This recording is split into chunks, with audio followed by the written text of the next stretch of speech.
Welcome to another episode of Girl Talk. I'm here with a few beautiful ladies. You guys want to introduce yourselves? My name is Marina. My name is Stephanie. Eva. Monica. And we just want to really have a serious discussion today, and I want your honest opinions about the topic of virginity and kind of how it's now portrayed in the media, and whether or not it's kind of lost its purity. And we've always placed it on a high level, right, in our church, and purity has always been a really important, sacred thing for a woman. And I guess I'll leave my opinion to later, but has media affected the way we view virginity? What do you guys think? I think media has affected the way we view virginity, but I feel like at the end it's still your choice, and your opinion is what matters, not the media's opinion. So like personally, I feel like virginity is a sacred thing that you should keep, and I've noticed that a lot of people also that go to school with me believe the same thing, even if they're not Christian. That they do believe the same thing. Okay. Do you guys agree or disagree? Yeah, I don't think it's a Christian thing only. So you agree with her? Yeah. Okay. Are your friends, let's say in school or outside of church, kind of on the same page as you with that? Well, they might like pursue relationships, but I don't think they'd go so far as to lose their virginity. Okay, because it's a sacred thing to them, or you think that maybe they don't want to be labeled with the many words that that come with it, yeah? Which is it? Is it because it's of something of importance? I think it's like both. It may be important to them, and there is steps that or boundaries as far as they will go, but I don't think some of them would cross the line of virginity, because a lot of them still have the traditional mentality that virginity should be kept until marriage and then between a husband and wife. That's interesting. Stephanie, do you agree? I agree that media puts a negative toll on virginity, but I don't think that many people value it as they should. People think that if they're a certain age and they're still a virgin, that's a disgrace or something. Yeah, people get surprised if you're 21, you still haven't done it in college. They're like, oh wow, it's a rare jewel. Yeah. Do they think it's a rare jewel, or do you think that... Not jewel, yani. Or no, is it a positive thing, or is it looked down upon where it's, wow, just, I think you're not attractive then and no one likes you? I think they're surprised, there's attractive people that haven't, lost their virginity, but I think they're surprised, oh wow, you haven't, it's so, easy, or, how haven't you not fell into, losing your virginity? Mm. So you all agree with the fact that even outside, your friends outside value it kind of as much as you do? No, I don't think as much as we do. We have a reason for protecting our virginity, but maybe they're... What's our reason? Because we're the temple of God. Well, not the Sunday school answer, but what, for you ladies, what is your reason for protecting that? Why is it so important? Because we don't, we're not doing it for the right reasons. We're not ready. It's... And that's something you really believe, you're just not ready. Okay.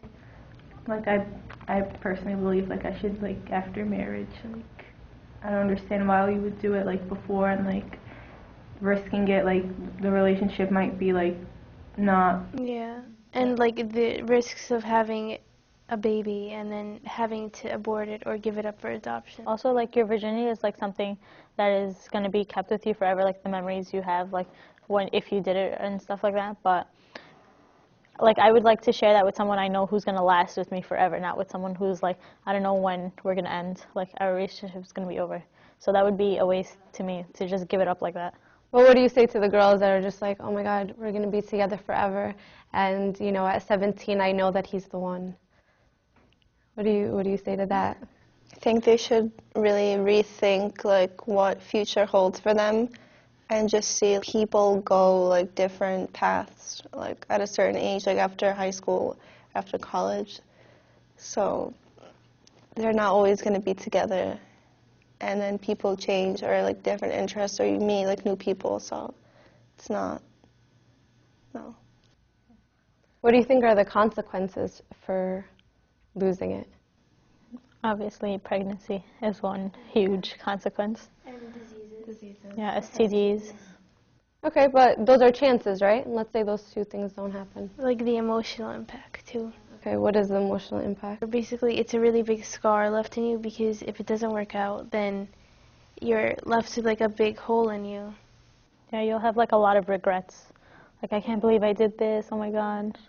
And then like if you try to like pursue like a life where you don't do that, then it'll be hard because you're going to be like plagued by those memories when you did it. Or you could say to yourself that you already lost it, so like why not do it again and again? And then people like think of you as like, You know, loose. yeah, a loose Loose. woman. Also, it could become like an addicting sin, like just like Steph said, like you just keep doing it again and again, and at the end, like when you do a sin so many times, at the end you don't think it's a sin anymore. It just becomes part of your daily routine, I guess. So, and if it doesn't happen the first time and then you do it again, there's an even bigger chance you'll get like another disease. Like, don't test your chances. And not just disease. I mean, like, if you went through it twice already, what is making you stop? Like, when you finally meet that right person, when he asks you, okay, are you a virgin? Either way, you're going to say no. So why not do it again and again and again? You know, then the limits and the boundaries become wider, right? So what else do you think? It's also not fair. Like if you're going to marry someone who's a virgin, then why should they have to wait and then you just gave it up so easily? Do you think the waiting, and offering that to your husband is something of importance? Yeah. Like maybe that's, at that point, that's kind of the only thing, or like the biggest, I'm sorry, not the only, but the biggest thing that you're offering him is I've waited and waited and waited and been pursued, but I haven't given this up. Like it becomes something of value, right? You know, like considering that it's everywhere, like you get like tempted, just like, but like you lost or whatever, like it's like in the media, like I don't know, like everywhere. So like knowing that like you didn't fall for the temptation and like you've waited, that's like something big. How does the media portray it? Like in specifics? Music videos are like crazy filled with them. Yeah, it portrays it as like a natural thing. Just go with it, like. Go with the flow. Yeah. Like prom night. You gotta lose it on prom night. Is that still going on? The whole lose it on prom night thing? Yeah, and during after prom, a lot of people like come back with like lots of stories, and also on like senior trips and stuff. That's one of the reasons why my parents won't let like any of my siblings go, because yeah, a lot of stuff goes down. And also like on the TV shows now, like MTV isn't like a music television anymore. It's just all like it's cool now. Like what is it called? Wait, like Awkward and what's the other one? Jersey Shore. And like Jersey Shore, and there's another one, Skins. And Oh, Skins. I heard like, about they go that from, show. like age until like the least age you could go that you could actually like. Even on other channels like Oxygen and like CW. So it's like everywhere now. I'll tell you one thing. I was in the middle of Times Square. Huge billboard on the side of a building. Huge. She was absolutely naked, except she was covering with her hands her private parts, both top and bottom, with her hands. But she was fully naked. It was, I mean, like that's why for me, it was, I didn't think people, some people in the church and definitely not people out really valued virginity anymore. I didn't think it was really of any importance to most people, but you guys are telling me otherwise. You tell me there are people out there that really still value it. So this huge billboard in the middle of Times Square, the capital of the world, right? And then you have the men outside literally snapping pictures of the billboard. It's pornography, right? And it's every girl's dream to be that girl now in the middle of like Times Square. Not so much every girl's dream. I mean, that's an exaggeration. But at the end of the day, this is what they're teaching them. That's why the younger generations, they think Like a lot of the things that my generation would never have done or thought was acceptable is very much normal for them, right? So, Stephanie, you wanted to mention a few of the campaigns that have been going on? Oh yeah, there's I believe it's called like Virginity for America campaign and others that, so actually non-Egyptian organizations that support waiting for marriage to have sex. Like they're against premarital sex, so it's not just like an Egyptian like mindset kind of thing. It's actually like broadened. Because a lot of our kids sometimes think like, oh, my parents are really strict, they don't want me talking to boys, and then they rebel and they go out and do these things, and they call it like, you know, an Egyptian thing, but it's not. This is a fundamental moral issue, right? Well, let's talk about the girls that, like, they made the mistake, right? I mean, we all fall into sin. This just happens to be one of theirs, right? And unfortunately, either someone took advantage of them and they fell into it, or it was a choice that they made because they thought they loved the guy, right? What would you tell that girl? If like it was one of my friends, I tell them to turn away from this sin, not to just don't give up and just say, because I did it once, I already lost my virginity, so there's no point, and it doesn't matter if I do it again. I tell them to like turn away and actually stop it before it becomes an addicting thing that can actually harm them. Okay, so to make a conscious effort to turn away from it, just like we would any other sin. Okay. I would advise my friend to just, you know, just stop, like, don't, like, reevaluate yourself, like, why you did it, and instead of just, like, not doing it again, also just, like, make the 180 back to Christ, so that she's less likely to do it again. So turn back to Christ. Yeah. So establish that new relationship that you would have with another guy. Instead, turn to Christ and do that. Yeah, because he's very forgiving. Like, it's not gonna, like, haunt you forever if you have him in you. Okay, so turn away from the sin, and in addition to that, how you would turn away from the sin is to establish that relationship with Christ, okay? Eva, any ideas? To first have that mental state that you're not gonna be like, oh, like what Maria said, like just because I did it once, and think of it like in the long run, she's probably thinking like, oh, but like for the pleasure or whatever, whatever amount of time of pleasure that she got, like in the long run, it's not gonna be as worth it what she would get in like a stable relationship or like her spiritual relationship. So it's like Temporary satisfaction type of thing.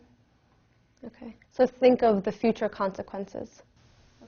Yeah, like if somebody did it once, then they probably felt like a need for someone to care about them. So if you have God caring about you, then you shouldn't really turn to something like that. Okay, but maybe they don't have that at home, and maybe they don't know that about God, and they made that mistake. So what would you tell them about that relationship with God? That even if you don't have that relationship at home, like if your parents don't care about you, then you should know that God cares about you. Like your parents are just humans, so that's their mistake too. he's not gonna belittle you, like in his eye. He's not gonna think of you no less than anyone else. You definitely have a chance, like the second, like after or whatever, like just if you have that right mental state of it, then you could be on top of your game, like again, like it doesn't, it's your past now. If you really have that mind of it, like that's not me and I'm starting like new. Yeah, like live in the present. Like don't let the past haunt you. So a second virginity, right? Like also forgive yourself. Like I know for me, when I commit a sin, it's so hard to get it out of my head. It just keeps replaying over and over and over again. So I always have a hard time forgiving myself, but once I actually accomplish it, I feel more relief, and I actually feel that God did forgive me because I forgave myself also. So establish a relationship with God if you've fallen into this sin. Reevaluate and turn away from the sin. Turn full circle away, right, and turn your back on it. Forgive yourself, right? You said forgive yourself. remember that God loves you. Remember that God forgave you. And Eva, I think you mentioned a fifth. And yeah, and live in the present. Make sure everything that you do is in the present, because that whole forgiveness thing, guilt comes from the devil, 100%. God is waiting for you, like Eva said, literally the next second to turn away and to come right back to him.